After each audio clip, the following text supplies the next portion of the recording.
pessoal, tudo bem? Hoje eu gostaria de compartilhar com vocês algumas dicas com relação ao recebimento das citações. A gente vai falar tanto do recebimento dos departamentos jurídicos, que eu vou abreviar aqui com a sigla de DJ, para ficar mais fácil da gente conversar, quanto nos escritórios de advocacia. Então, tem alguns pontos de atenção que a gente precisa ter em mente quando a gente recebe uma citação. E a gente vai falar um pouquinho também sobre a padronização dos cadastros, tá? Algumas dicas relacionadas à padronização. Bom, dentro do DJ, a gente sabe que todo DJ, que é todo departamento jurídico, tem a sua estrutura.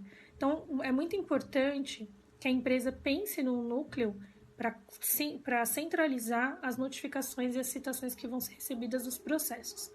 Por que a gente precisa dessa centralização? Quando a gente não tem uma rotina para recebimento, é muito comum a gente se deparar com perda de prazos. Então, a gente tem tanto a perda do prazo processual, convencional, de uma defesa, por exemplo, ou do cumprimento de uma liminar, quanto a questão do não comparecimento numa audiência. Então, é de extrema importância que a gente tenha um núcleo de recebimento concentrado e que esse núcleo tenha um procedimento para fazer a terceirização para os escritórios. O que eu já vi acontecer? Por uma questão de custo, muitas vezes a gente tem algumas empresas que preferem segurar essas iniciais porque verificam que a audiência vai ser mais para frente, que não tem nenhuma providência ali para ser feita imediatamente e deixa para terceirizar mais para frente. Eu particularmente considero isso um risco. Eu sempre oriento que as empresas, ao receber a citação, já terceirize para o escritório, mesmo que seja para uma audiência futura.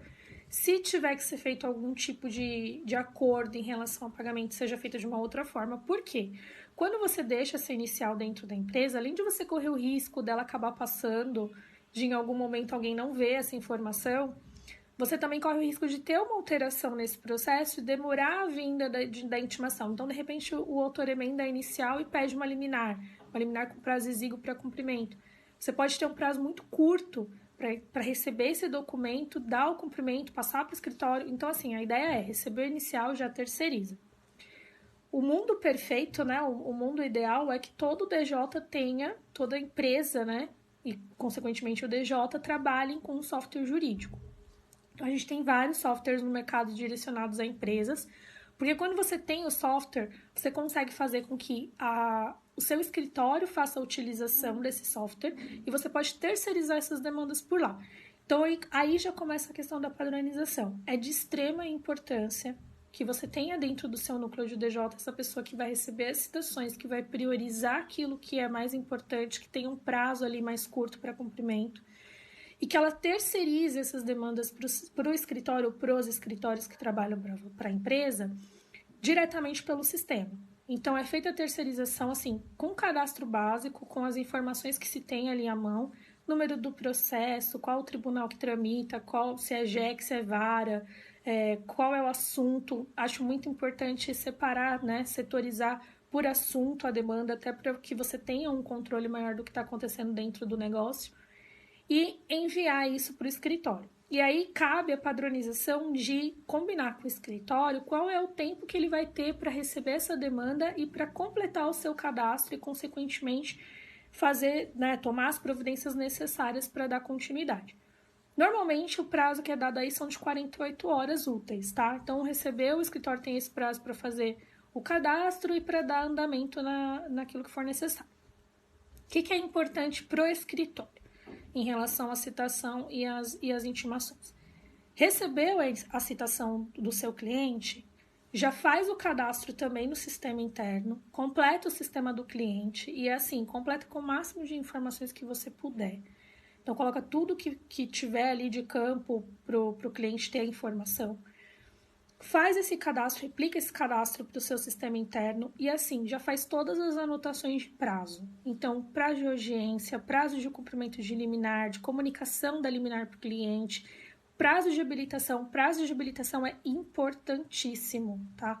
Não é incomum a gente pegar casos em que o escritório recebe a inicial, verifica que é um caso de vara cível, sabe que a citação vai ser contada a partir da juntada do AR e deixa para se habilitar depois. A gente pode ter problema nesses casos, sim, Porque ainda que não tenha a citação, se você tiver ali uma decisão liminar, uma alteração em relação à audiência, e você não fez a habilitação, você pode acabar deixando passar.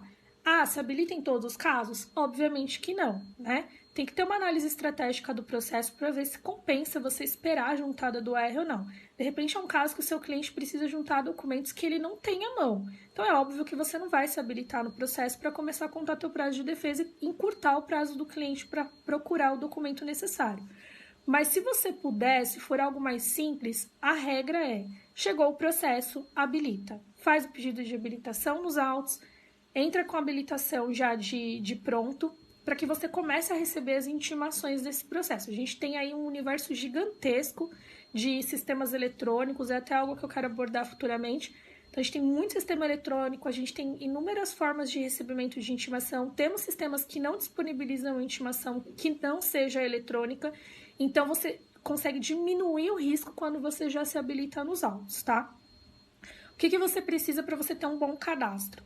Eu costumo dizer que o sistema, você pode ter o melhor sistema do mundo, você pode ter uma Ferrari como um sistema, mas se você não tiver uma boa alimentação, ele não vai servir para nada. Então você precisa ter uma equipe, né, que se concentra na controladoria jurídica.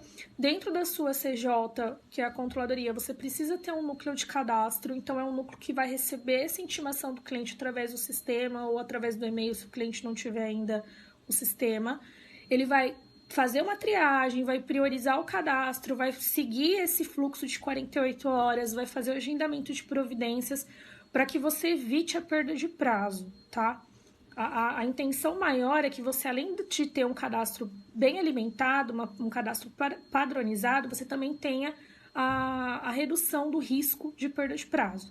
Então, toda a informação que você imaginar, conselho, né? Dica. Toda a informação que você imaginar que seu cliente possa te pedir num relatório, tenha no seu cadastro pessoal, no seu cadastro do seu sistema jurídico. Porque quando o cliente fizer uma solicitação, se você já preenche isso desde o cadastro, você simplesmente vai apertar um botão para gerar o relatório. Você vai ali trabalhar design do relatório layout, mas você não vai ter que trabalhar informação. Então pensa com a cabeça do seu cliente tudo que ele poderia te pedir que seria importante, tá? Feito isso, é necessário, isso tanto no departamento jurídico quanto na controladoria do escritório, que haja uma revisão dos cadastros que foram feitos, tá? Obviamente, você pode ter uma controladoria jurídica dentro do departamento jurídico, né? Até a gente já falou isso aqui em outro vídeo. Mas precisa ter uma revisão do cadastro pela controladoria. Então, semanalmente, puxar, ver se está tudo correto, se está tudo preenchido, alterar eventuais informações que não foram completadas. E principalmente, uma dica muito importante, você efetuar, eu costumo chamar popularmente de bater base, mas é a conferência das bases, tá? Ver se a sua base bate com a base do cliente, ver se todos os cadastros que estão lá estão no seu cadastro também, tá? O cadastro é um momento muito importante, é ele que vai gerar todas as outras demandas dentro do escritório, dentro da empresa, então ele precisa ser uma informação completa, livre de erros, tá? E que tenha ali o mais limpo possível para que a pessoa consiga entender. Feito com um bom resumo da ação, para que ninguém precise ficar lendo a inicial várias vezes, a pessoa consegue lá olhar a passo e identificar do que se trata. Com o agendamento dos prazos da maneira devida e com todos os cuidados aí para que você tenha um bom fluxo de trabalho. Tá bom? É isso, espero que vocês tenham gostado e até a próxima.